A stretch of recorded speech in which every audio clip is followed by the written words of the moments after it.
nila. Ang taong nagsasabing saka na lang, napaka-stressful ang buhay niya. Alam mo kung bakit? Ang taong laging saka na lang o naan nila. Alam mo nangyayari, bakit naging stressful ang buhay mo? Natatambakan ka ng trabaho. Diba? Okay? Ganito, example bigyan ko kayo ng isang practical lang. Okay? Practical na step, practical na gawain. Commitment to time. O, yan. Yan mo, sana, ina-atras niya yung time. Akala niya, kaya niyang ibalik. Hindi na, kapatid. Okay, wala na, tapos na. Amen. Okay, punta naman tayo doon sa sakana. Halimbawa, ikaw ay nakatukang maghugas ng pinggan itong lunch. Okay. Tapos sasabihin mo, naan nila, saka na lang. Eh tamang-tama, ikaw rin pala naka-assign sa gabi na magluto. Eh kasi yun yung assignment mo eh. Dahil hindi mo ginawa nung lunch, inabutan ka na ng gabi. Eh magluluto ka. Hindi po ba? So ano nangyayari sa'yo? Taranta ka. Bakit? Nagluluto ka, naghuhugas ka ng pinggan. Sinong gumagawa noon? Diba? Okay? Natataranta ka. Tapos mamaya pumapasok sa isip mo, ay kailangan, siyak ng lanang. Ako na rin parate. Mali. Kung ginawa mo na sana kanina, di wala kang magaan lang sana trabaho ngayon. Amen. Amen. Yun ang nangyayari sa LTO at saka Department of Foreign Affairs. Natambakan sila ng plate number. Akalain mo, yung plate number ko last April pa, umabot na ng July, ang nai-issue pa lang daw ay yung January at saka February. Okay, nakakabaliw yung gobyerno natin. Tapos, pag kumuha ka ng passport, yung mga nagkukuha ng passport, ay, kumuha ka na agad. Kasi aabutin ka ng almost 2 months. Mayayari ka. Bakit? Kasi parating saka na lang hanggang natatabunan ng trabaho. Tapos sasabihin mo, na-stress ako. Eh, kasalanan mo. Di ba? Hindi po ba?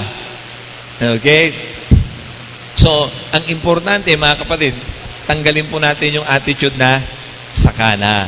Kung kaya mong gawin ngayon, now na. Diba? Sabihin mo sa katabi mo, now na. Okay? At saka, kung bakit ko sinabi tong commitment to time. Kasi, marami rin tao na lagi nilang sinasabi,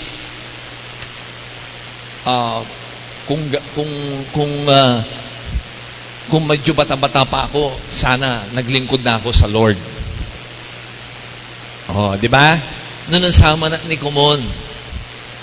O kaya, hindi, naalala ko when I was young, sinasabihan ako, alika, sumama ka sa cell group namin. Sumama ka. Sabi ko, I'm sorry, I'm so busy. Nalaga, busy daw. Saan ka busy? Wala lang, nagbibisi-bisihan. Sabihin mo sa katabi mo, huwag kang magbisi-bisihan. Kunwari ka pa dyan na busy. Okay? Di ba? Pagdating sa cell group, busy. Talaga, ha? Sa totoo lang. Di ba? Nagbibisi-bisihan ang tawag doon. Okay? Wala naman talagang ginagawa. So, maraming ganon.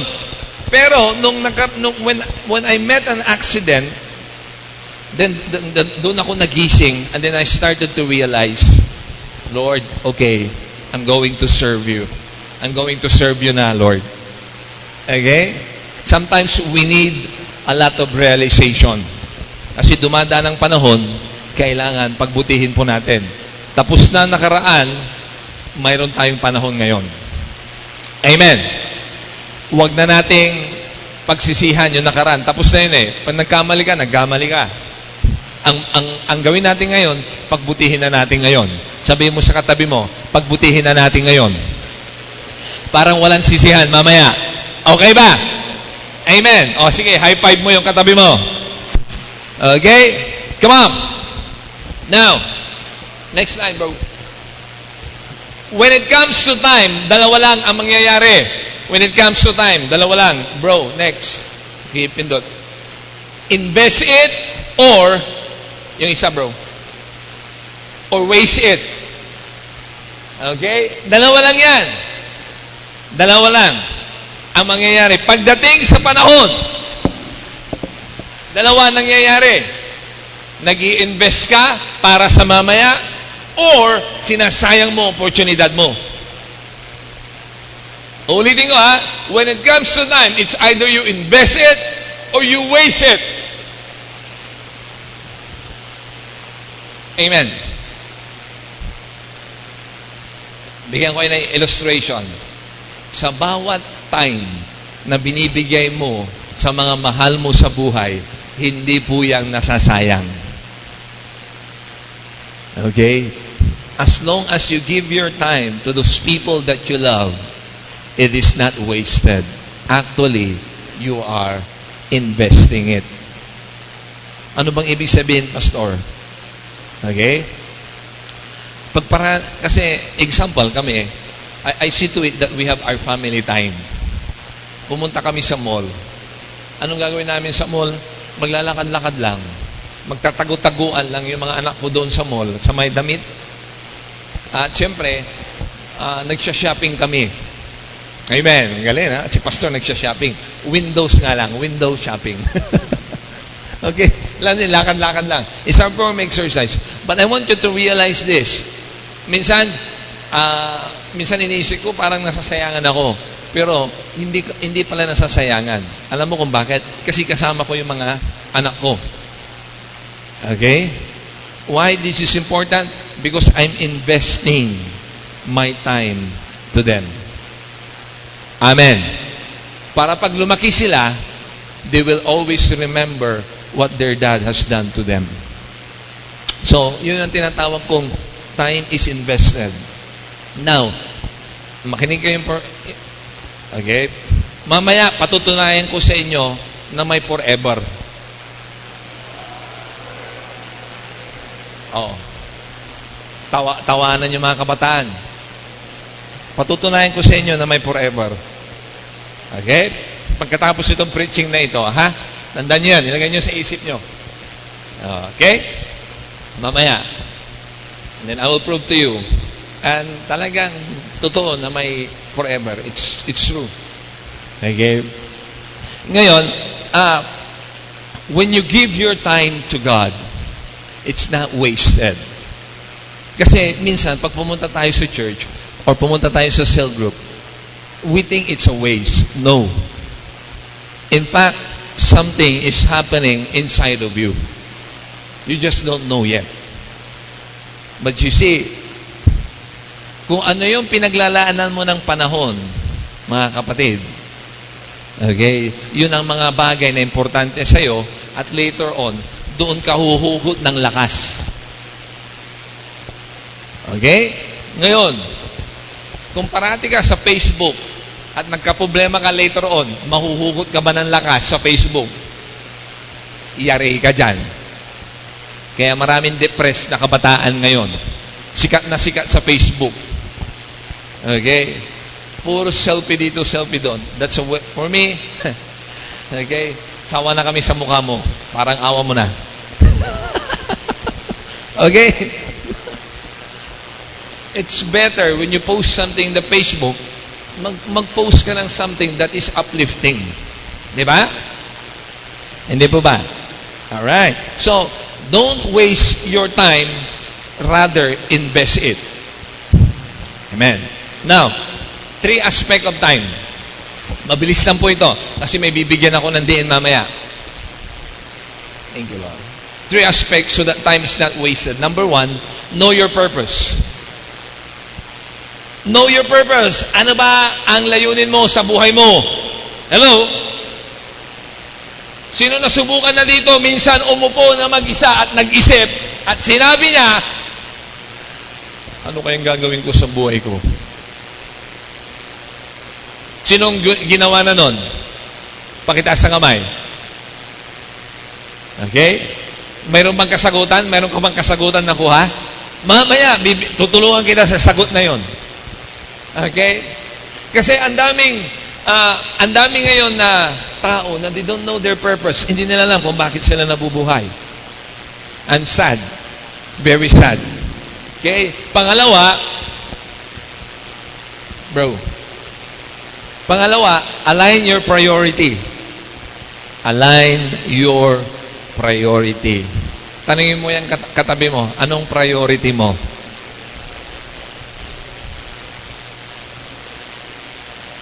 Sabi ni Jim Collins, kung meron ka daw 5 priority, wala ka daw priority. Sabi ko, if you have 5 priorities, you don't have a priority. Sabi ko, isip ako na isip. Ano ibig sabihin nun? Pag marami ka daw priority, sigurado ako wala kang priority. Kasi ang priority, ang ibig sabihin nyo, yung pinakaunang-unang gagawin mo. Amen.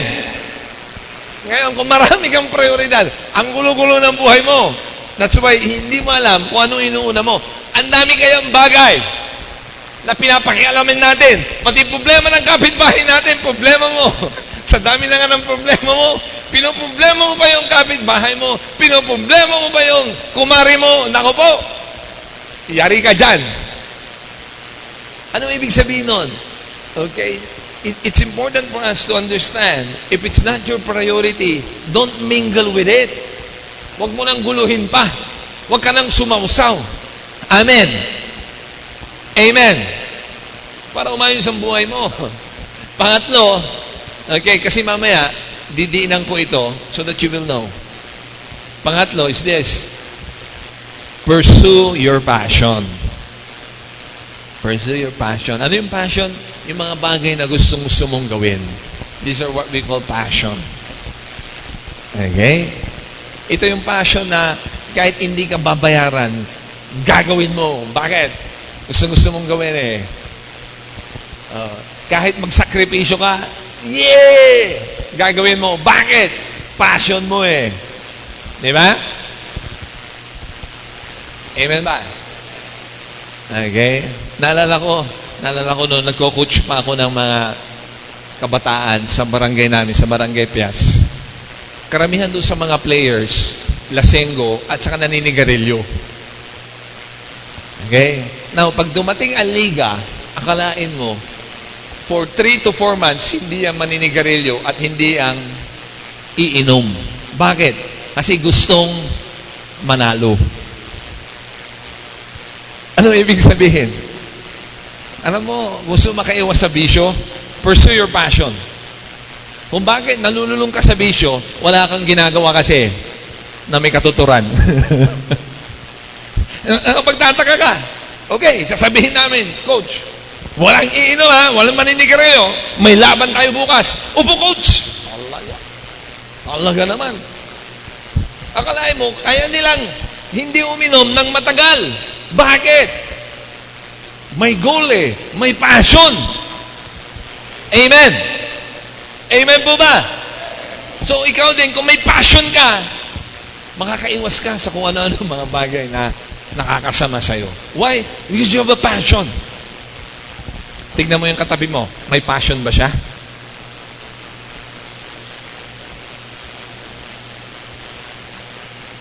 Alam mo, ang taong may passion, halata eh. Yung mga taong walang ka-passion, wala. Walang kabuhay-buhay. Kasi ang taong may passion, punong-puno ng buhay yan eh. Okay? Now, bibigyan ko kayo ngayon ng diin. We will now discuss yung tatlo. Purpose, priority, and passion. Okay? Number 1. Let's go. God's purpose is my purpose. Galing, ano? Astig. God's purpose is my purpose. Amen ba? Kasi kung ano-anong purpose mo, kaya sumasablay ang buhay mo. Listen up. masyado tayo nakaangkor sa pagiging makasarili. We miss life big time. Life is not about you. Life is about Jesus. Fulfilling God's purpose in your life. Magtataka ka, mamaya, pag ginagawa mo yung mga bagay na para sa Diyos, bakit? Tuwan-tuwa ka parati, masayang-masaya ka. Hindi mo ma-explain yung nararamdaman mo. Bakit? Anong mayroon doon? Because it's God's purpose. God's purpose is my purpose. Amen ba?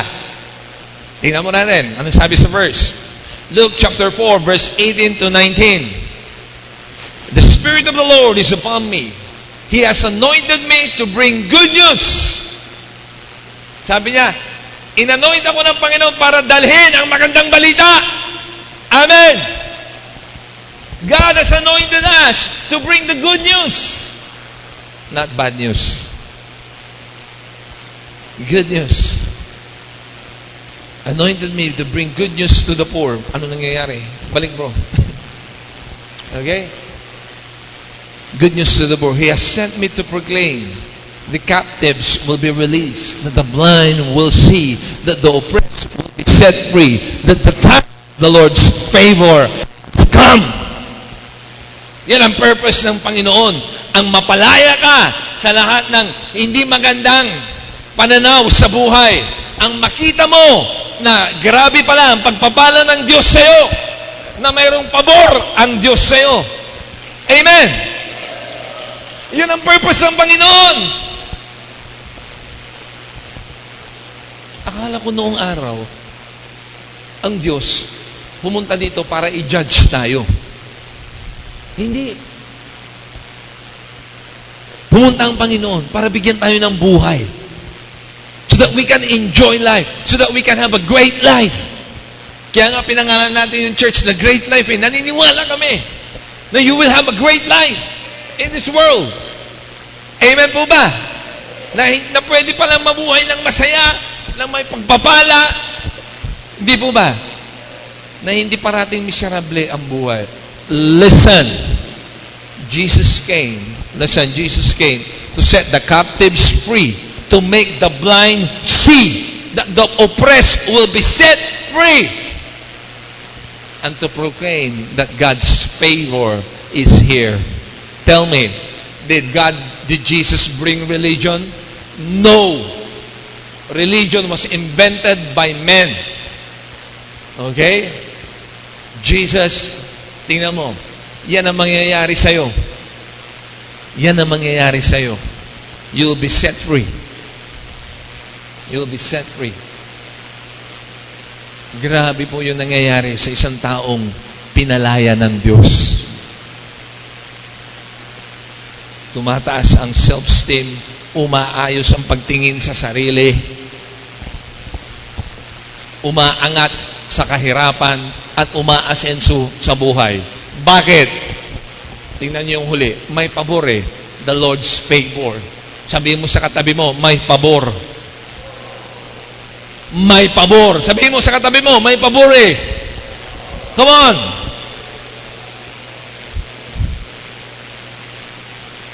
This is God's purpose.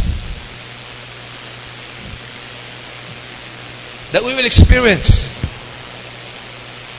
Ang problema, hindi natin kinukuha yung purpose ng Diyos. Kaya ano nangyayari? Nagiging miserable ang buhay natin. Bakit? Kung ano-anong inuuna natin eh. Amen. Ngayon, pag alam mo na yung purpose, adi anong susunod? I-align mo ngayon yung priority mo. Amen. Bro, next slide. God's priority is my priority. Amen. Jesus' priority is my priority.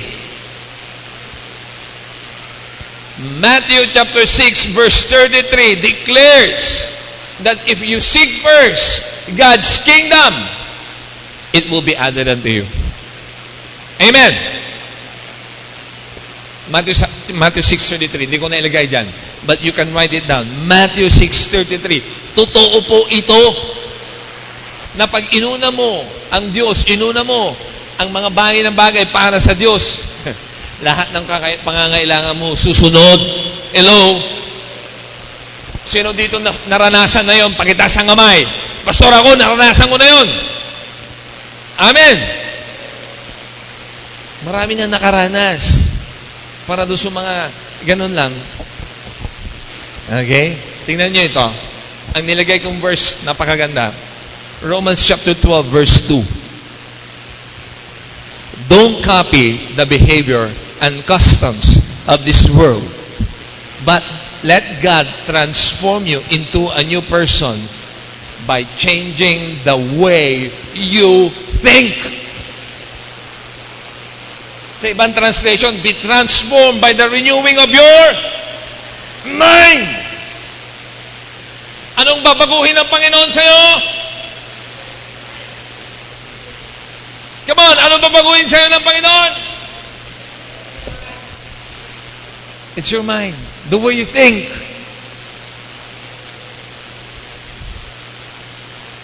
Sige nga. Sige nga. Tingnan mo yung katabi mo. Tingnan mo yung katabi mo. Sabihin mo sa kanya, you are beautiful. You are handsome.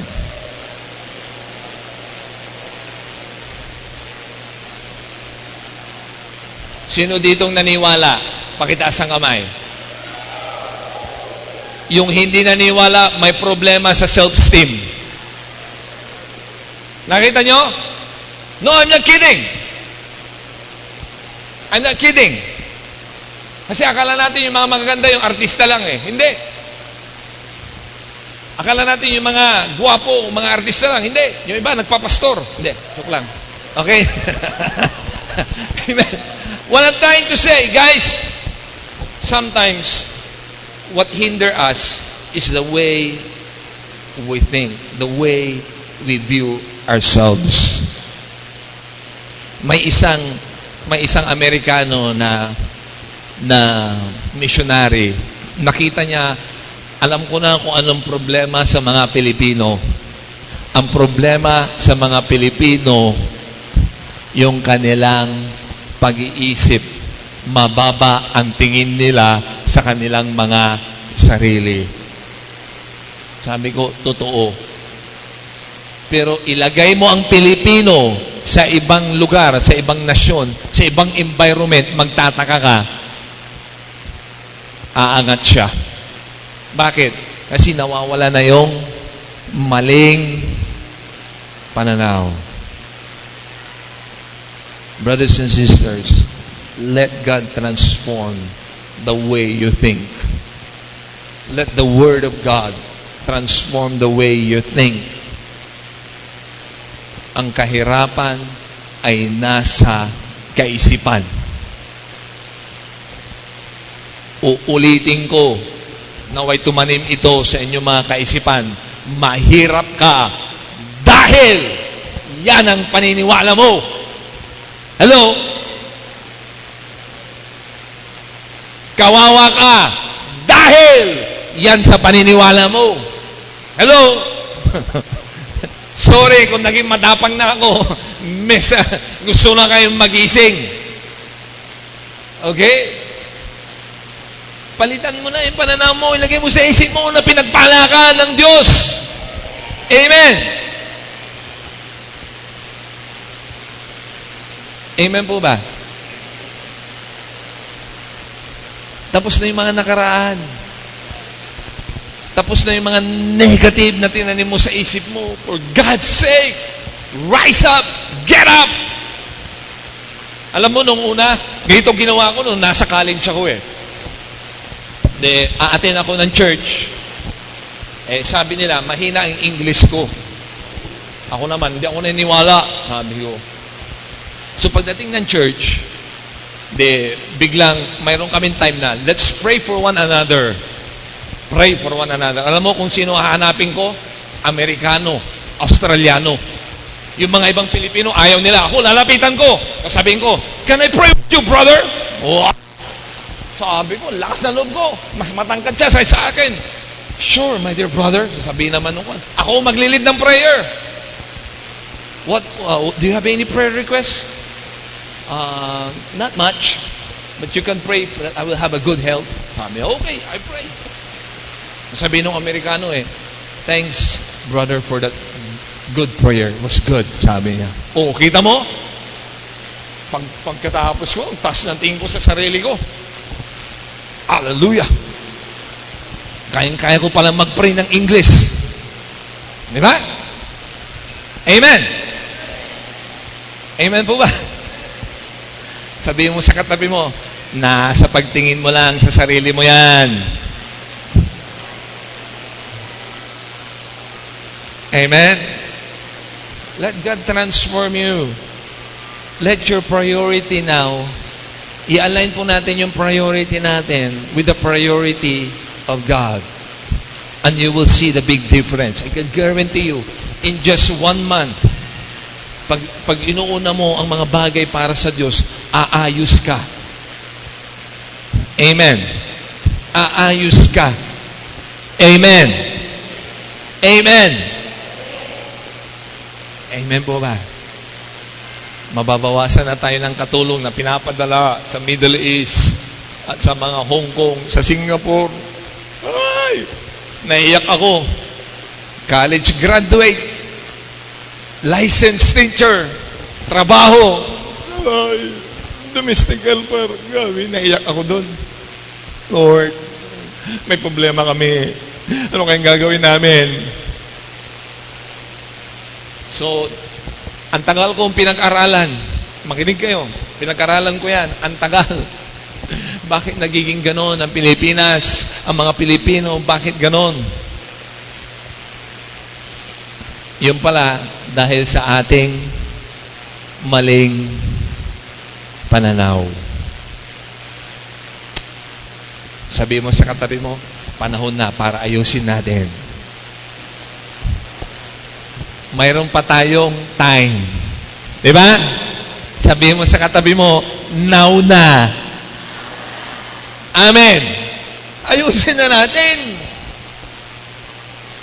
Huwag na tayo magpatagal-tagal pa. Huwag na kayong pa, saka na lang. No, now na. Let's give priority to what's Jesus' priority. Okay? Ibang klase, sabi ko sa inyo, pag inuna yung mga bagay-bagay para sa Panginoon. Amen. Okay, bibigyan ko kayo ng sample. Kahapon, nag-usap kami ni Pastor Ray, dito siya. Usapan namin, na-approve na yung, makinig ka nga, para maintindihan nyo kung, pag sinabi kong priority, no, may maintindihan nyo kung bakit ganito kami mag-isip. Sabi ko, Ray, na-approve na yung lugar na rerentahan na training center ng Rock Point, Lingayen. Wow, palapakan natin ang Panginoon. Napakagandang lugar. Napakaganda. Pero kailangan i-improve. Sabi ko, nilagay namin doon, Ray, saan natin pala kukunin yung 220,000 na pang-improve? Sabi ko. Kasi gusto namin magandang training center eh. Yung pagpasok mo doon ramdam mo na nasa langit ka. Hindi, joke lang. Hindi, ibig sabihin malamig. Okay, may aircon, ganyan. We want to be the best in the place. Okay?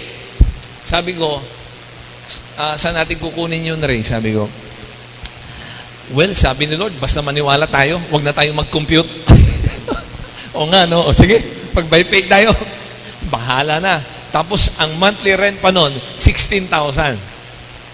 Wow! Priority. Sabi ko, Lord, alam mo, ang dami namin priority. Okay? Ang dami namin priority, pero alam mo kasi, pag inuna mo ang Panginoon, hindi tayo nahahadlangan ng pera. Priority. Sabi mo sa katabi mo, money is not a hindrance. Amen. Amen. Hindi tayo papipigil dahil pastor, ng pikwarta. Hindi namin sinasabi yung walang pera. Sinasabi namin, maraming darating. Di ba? Amen. Mas maganda yung ganun na lang. Amen. Now, bakit? Sabi ko nga, Lord, gagastos kami ng 220,000 para ano? Priority.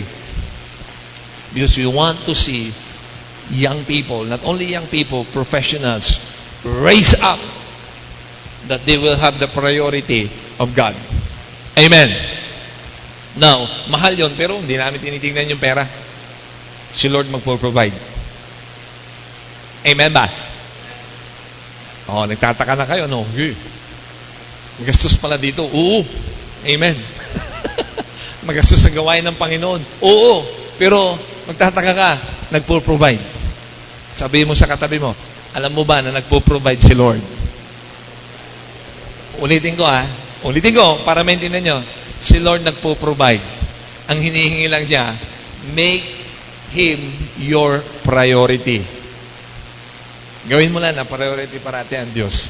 Hindi ka mapuproblema sa pera. Hindi ka mapuproblema sa pag-aaral mo. Priority mo lang si Lord. Hindi ka mapuproblema sa mapapangasawa mo. Priority mo lang si Lord. Amen. Amen po ba? Hindi ka mapuproblema sa career mo, sa negosyo mo, i-priority mo lang si Lord. Amen. Amen po ba? Palapakan natin ang Panginoon. Jesus' priority is my priority. Let's go. Next slide, bro. Jesus' passion. Jesus' passion is my passion. Luke chapter 19, verse 10. This is God's passion. For the Son of Man came to seek and save those who are lost. Kapatid, that is God's passion. Ang lahat ng tao, makilala siya. Ang lahat ng tao ay makilala siya. Amen. This is God's passion. Make it your passion. Win souls. Make disciples.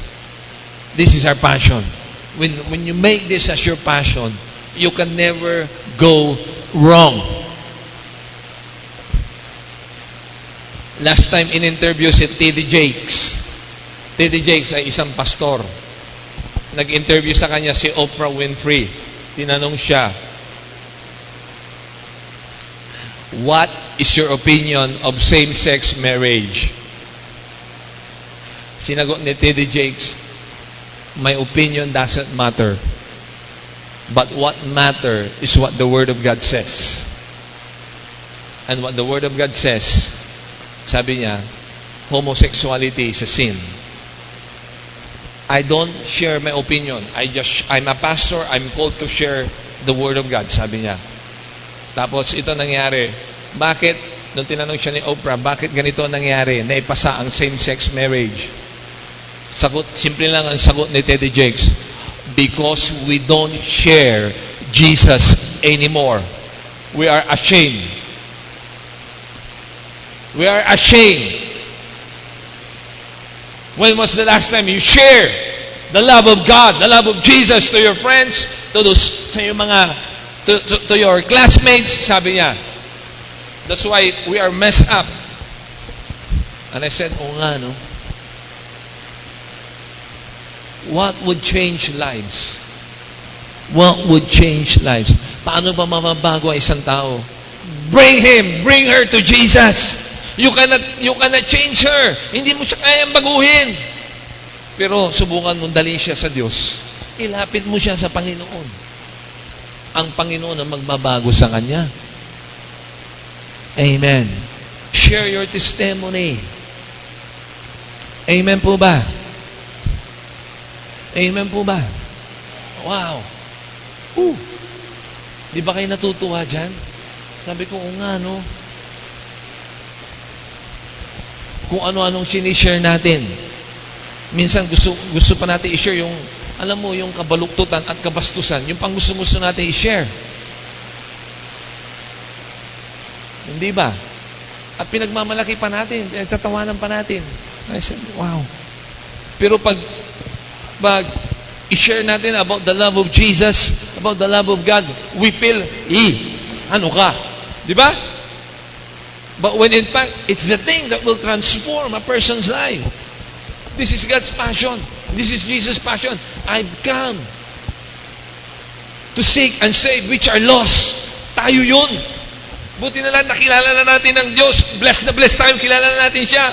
Pero mind nyo, marami pang hindi nakakakilala. Panahon na wag natin ikahiya ang Panginoong Hesus. Amen. Let's be bold about it. Amen po ba? Amen po ba?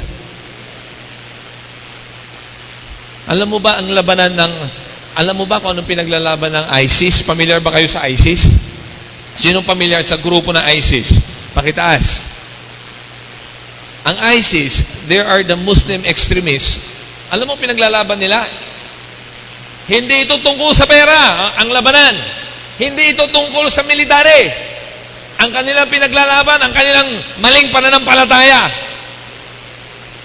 At grabe, handa silang mamatay at pumatay para lang sa kanilang mananampalataya. Kaya nga hindi sila, kahit na anong gawin ng Amerika, labanan sila, tirain. Sabi ni Obama, no, we will kill them, we will i-bombard sila, magpadala ng commandos, they won't win, they will not win against them. Why?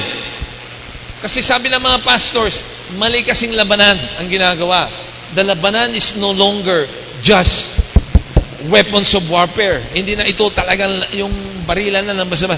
It's about faith. Sabi ko, naku, kung ganun siguro kasigasig ang mga Kristiyano. Hindi ibig sabihin yung mamatay at saka pumatay. Hindi. Ang ibig sabihin yung kung ganun talagang kasigasig sa kanilang pananampalataya sa pag-share. Sabi ko sa inyo, mababago ang mundo natin. And this is what Jesus is asking. If you take the passion, God's passion, okay, we will start to change. Amen ba? My last slide is this. Your time is precious. Invest it to prepare for eternal rewards. Isa pang pindot. Mayroong forever. Gusto niyo malaman kung saan sa Bible? Sino gusto malaman kung may forever sa Bible? Pakitaas ang kamay. You ready? Sulat niyo ito. John chapter 3 verse 16. Sulat nyo. Sino naka-memorize yun? For God so loved, mahal na mahal ng Diyos ang mundo. For God so loved the world that He gave His one and only Son, that whosoever believe will have eternal life. Anong ibig sabihin ng eternal? Kita nyo? Sabi mo sa katabi mo, di may forever. Amen. Pero sa Panginoon lang yun. Hello? Hello? Ang forever ay para sa Panginoon lang. Naintindihan nyo? Amen. Pagdating mo sa langit, sabi ni Jesus, yung asawa mo, hindi mo na siya asawa. Hello? Asawa mo lang siya dito sa mundo. Tinanong siya doon pero may forever. It's eternal life. Ang condition sa forever, ano ang condition sa forever? Kung sino man ang maniwala kay Jesus, makakaranas ng forever, or what we call eternal life. Amen. So guys, brothers and sisters, pansamantala lang tayo dito. Amen. Sabihin mo sa katabi mo, pagsamanta ka lang dito. May forever tayo. May forever tayo, mga kapatid. Ang condition na binibigay ng forever, pero ano bang condition doon, pastor? Kailangan ko bang maging mabait? Kailangan ko bang magtirik ng maraming kandila? Kailangan ko bang, anong tawag ito? Maglakad ng paluhod? Kailangan ko bang magsuot ng mahabang damit? Kapatid, hindi. Ang hinihingi ng Panginoon is, maniwala ka na mahal ka ng Diyos. Maniwala ka. Ilagay mo sa puso yun. I-acknowledge mo parati. Yun lang. Amen. That whosoever believes in Him will not perish, but have everlasting life. O, kita mo? Sabi mo sa katabi mo, o, di may forever.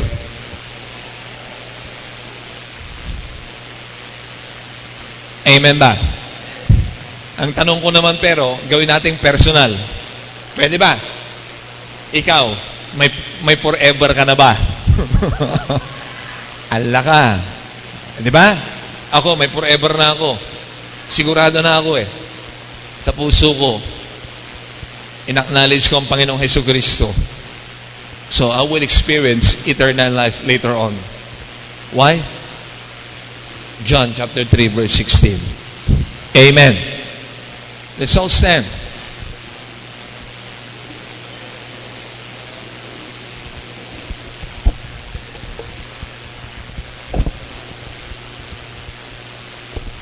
Come on. Let's all stand. Hallelujah. Commitment to time.